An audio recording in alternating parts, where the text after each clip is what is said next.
right, to Paul's question, because I think it's an interesting one. Hello, friends. Can coaching be the biggest strength? I like it. I would probably.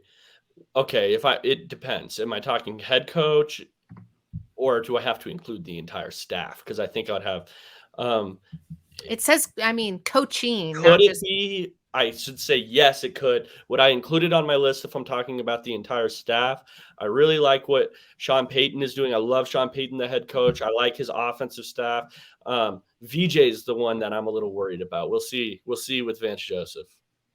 That, and then some of the position coaches, it's not quite. I'm mainly thinking of the offensive line coach.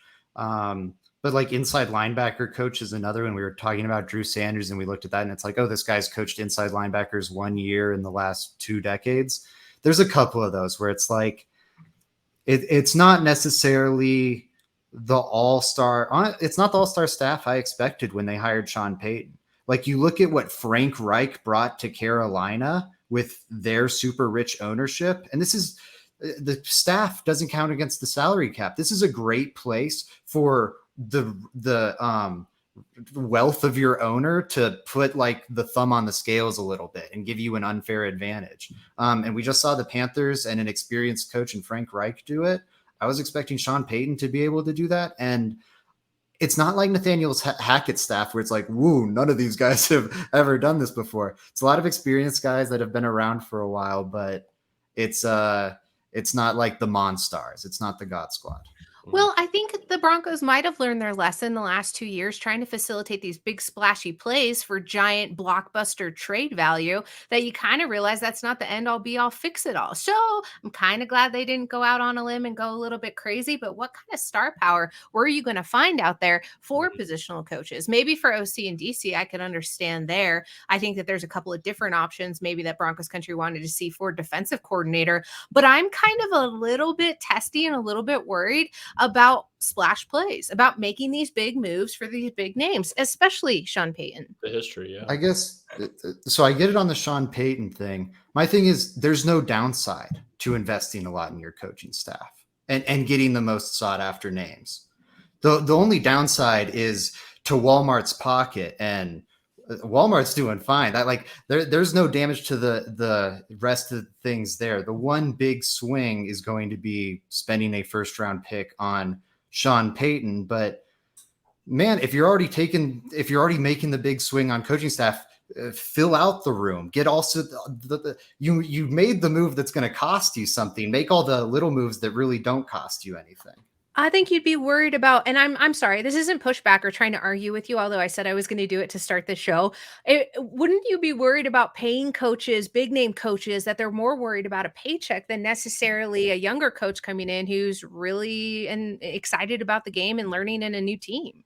I mean, these position coach jobs are not that glamorous. You know, it's like, man, I forget the player I was just hearing tell a story, but some former NFL player on some podcast was talking about it and how one of his old position coaches was talking about, oh, I feel like I'm lazy now. I'm only working 50 or 60 hours a week instead of 70 or 80. Like they, I don't know. It's not like the big shiny head coaching role. And I'm not saying like hire a bunch of divas, but you look at like what the Panthers did, like getting Thomas Brown, who was widely sought after, got some like head coaching interviews. Josh McCown, who almost got the head coaching job with the Texans last year. Like he's an up and coming a guy who's the NFL's been coveting for a while, who wants to make his mark as a coach. And the Panthers wooed him away because they had a lot of money. Deuce Staley, one of the most highly respected running backs coaches. I believe he was with the Eagles last year. The Panthers just gave him more money and he went over there. I think he had his contract come up. Of course, there's the Evero stuff. D'Angelo Hall to be their assistant defensive backs coach when he's a widely respected just defensive backs coach. I think these are young, hungry, passionate coaches who are very talented and love what they do. And that's why they're in the business. And it's a little thing you can tweak with ownership that doesn't count against your draft capital, doesn't count against your salary cap. And I think it's huge for the development of the young talent on your roster. Yeah, I I mean, don't mind it. I'll take Sean Payton.